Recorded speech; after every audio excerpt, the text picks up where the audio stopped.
groups in the late 70s. You had Cold Crush Brothers. You had Fantastic Five. You had Furious Five. Cold Crush Brothers and the Furious Five were like the Jackson 5 of rap. They were the best. But groups back then, they were actual groups. It wasn't like, you know, nowadays when we hear groups, even in the 90s, like Wu-Tang, when you hear groups, it was you spit your verse, we do the hook together, you go back to your verse. Back then it was like, no, I spit my 2 bars, you come in, spit like, how many of y'all seen the Get Down, right? How they was doing it, that's how groups were. We had a whole routine, we move around, we dance, we do that. Now it's like, man, you spit your verse, I spit my verse, and we good. Cool, it's all done. All right, so now we're gonna go to early 80s rap style. And now I'm gonna do some things that I want y'all to point out the difference.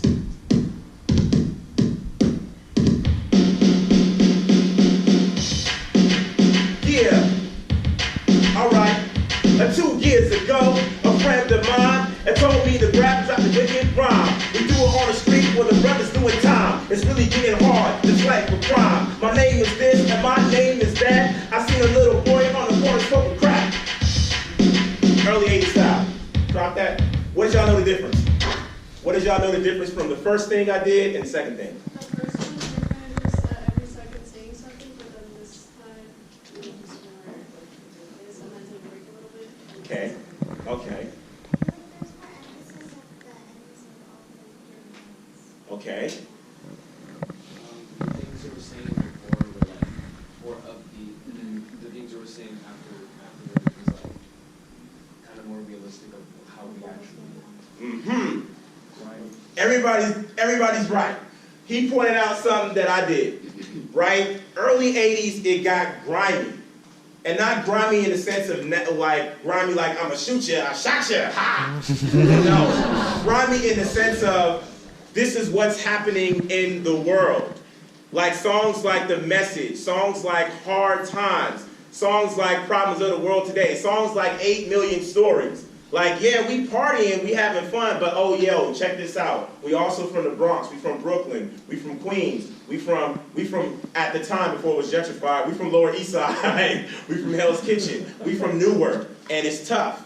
And this is what we're actually facing in our communities. That's what really brought in rap as the voice and the CNN of the hood. Like, yo, they really talking about what's really going on. They talking about the struggle. Also, on a social thing, what was happening, what came out, y'all probably might not know this, what came out in the mid-80s that destroyed lots of neighborhoods around the United States?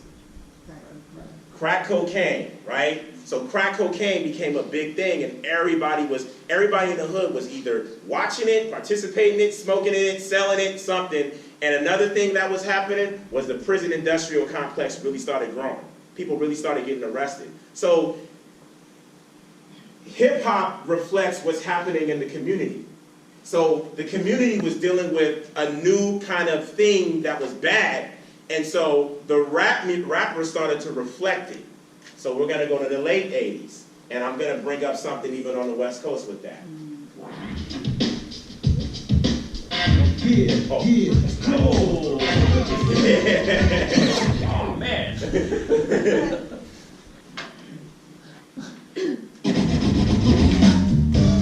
Yeah, alright, check it out, yo, hey yo, my name is KB, I'm out to rock one time, I grab the microphone and kick it with this wicked rhyme, I do it like this, strike with mic force, come back off this microphone, it's a night force, a report that this is the fact, I messed up my thing, but I still kick hip-hop, do it like a gridlock, don't smoke crack rock, hold so old school, do it like a flat top, yes, but my father said it's in the house, on the microphone, about to rock the house, stop it. What's the difference?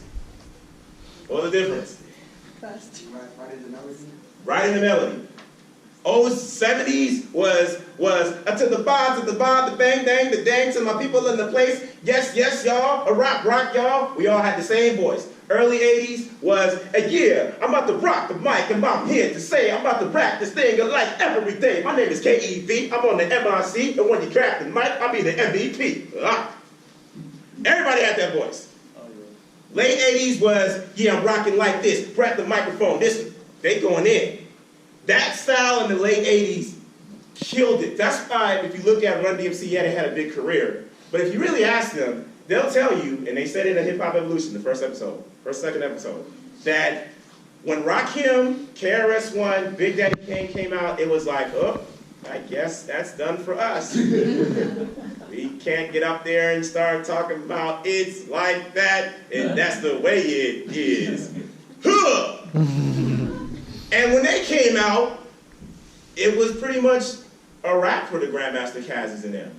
Like if you look at it, the late 70s, early 80s, they were the popular, like Grandmaster Caz, Melly Mel, they were popular. They were like, yo, mid-80s, it was Run DMC, Dr. Jekyll, Mr. Hyde, it was the Fat Boys. I mean, we can go on. That was their style. Late 80s was like, no, late 80s brought in a new style of rap. Juice Crew, Boogie Down Productions. You know what I'm saying? Like, people from the West Coast started coming out. You know, Marvelous and Cash Money, like a new style of rap.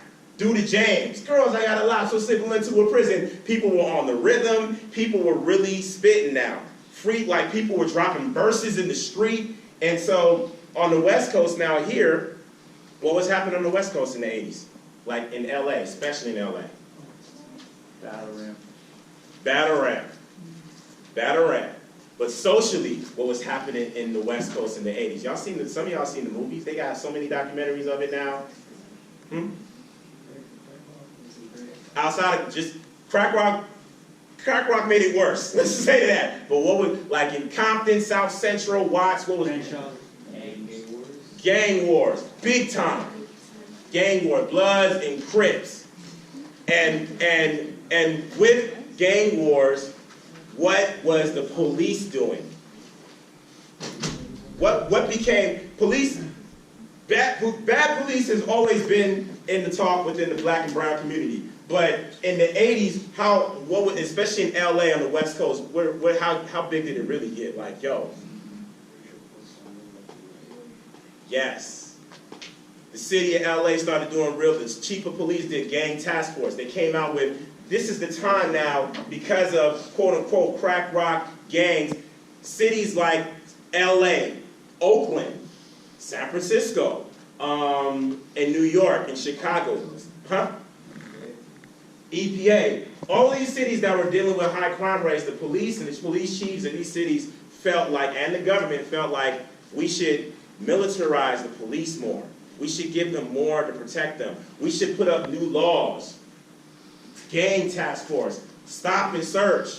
So this was happening in the community. So like in LA, brothers was really getting, you could just be walking home because you had a t-shirt and some jeans on. Somebody say, oh, you part of cop, stop you, say you part of the gang, throw you on the street, put his knee in the back and whoop you up and throw you in the car and be like, I'm not part of any gang. You know, all of those things were happening. You could be in your house watching TV, a song, if you guys ever get a chance, by Tiny T, listen to Battle Ram, where it's like, I'm just chilling in my house with my wife and kids, and the police battle ram my door in, off of some stupid tip saying, I'm selling crack here. And I'm like, what? Right? So people were talking about, now that became part of the music. So people would say gangster rap was NWA. No, NWA wasn't gangster rap. They were social conscious rap that was talking about what everybody in the hood was dealing with. Because remember, rap music is a hood report. And that's everything in the hood, even the stuff we don't like. So that we understand it more. So when the LA riots popped off, which we can get into the 90s, the LA riots popped off, and